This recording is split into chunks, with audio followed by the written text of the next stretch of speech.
ফকিৰাগ্ৰাম ব্লকৰ উজ্জনত ৩,০০০তকৈ অধিক বিভিন্ন দলৰ পৰা আহি আজি UPPL দলত যোগদান কৰিছে। আহি থকা যিটো আমাৰ লোকসভা যি নিৰ্বাচন, সেই নিৰ্বাচনৰ কাৰণে সম্পূৰ্ণৰূপে আমি আমাৰ দলটো শক্তিশালী কৰিবৰ কাৰণে আমাৰ বুথ কমিটিৰ পৰা আৰম্ভ কৰি কেন্দ্ৰীয় কমিটিলৈকে আমি লাগি আছোঁ আৰু আমাৰ দলক আজি ভাল পাই পেলাই, আমাৰ দলৰ নীতি আৰু আদৰ্শক ভাল পাই পেলাই ৩,০০০তকৈ অধিক ফকিৰাগ্ৰাম ব্লকৰ অন্তৰ্গত বিভিন্ন বুথ কমিটি, বিভিন্ন প্ৰাইমাৰী অঞ্চলৰ পৰা আহি আজি ইয়াত স্বতঃস্ফূৰ্তভাৱে ইয়াত যোগদান কৰিছে আৰু আজি এটা বৃহৎ সাফল্য বুলি আমি ক'ব লাগিব। আৰু ইয়াৰ দ্বাৰা সমগ্ৰ BTRত এটা বাৰ্তা প্ৰেৰণ কৰিব আমি আশা কৰিছোঁ।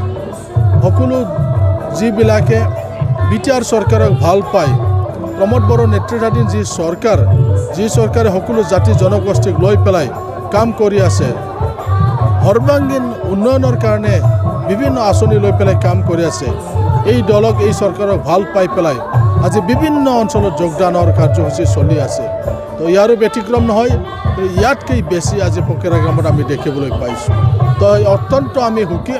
আমাৰ দলৰ সভাপতি তথা BTRৰ চিফ প্ৰমোদ বড়ো নিজে ইয়াত আহিছিলে আৰু এই পৰিৱেশটো দেখি পেলাই তেওঁ অত্যন্ত সুখী অনুভৱ কৰিছে আৰু আনন্দ কৰিছে যে ফকিৰাগ্ৰামত আমাৰ দলক ৰাইজে আঁকোৱালি লোৱাৰ বাবে। চাওক, ইয়াত BJP BPF বুলি কোনো কথা নাই।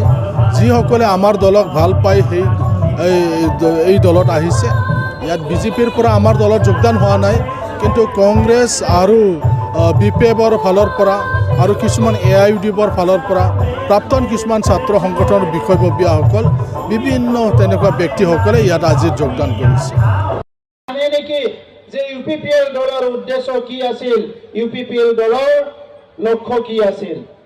আজি যদি ক'বলৈ যাওঁ, UPPL দলে নিজৰ উদ্দেশ্য, নিজৰ লক্ষ্যত 100% আমি সফল হৈছোঁ বুলি মই ক'ব বিচাৰোঁ। ইয়াৰ কাৰণ হৈছে আমাৰ প্ৰথম লক্ষ্য আছিলে BTR অঞ্চলত শান্তি প্ৰতিষ্ঠা কৰা। আমাৰ প্ৰথম উদ্দেশ্য আছিলে BTR অঞ্চলৰ সকলো ৰাইজক নিৰাপত্তা প্ৰদান কৰা। আমাৰ উদ্দেশ্য আছিলে BTR অঞ্চলত বিভিন্ন জাতি জনগোষ্ঠীৰ মাজত মৰম, স্নেহ, বিশ্বাস, সন্মান গঢ়ি তোলা আৰু এজনে আনজনৰ লগত মিলি দুৰ্নীতি, অপশাসন আৰু আগৰ নিচিনাকে ভয়কে কোনো থাকিব লগা জনগোষ্ঠীৰে নহওক কিয় খুব শান্তি, সম্প্ৰীতি আৰু নিৰাপত্তাই এতিয়া আমাৰ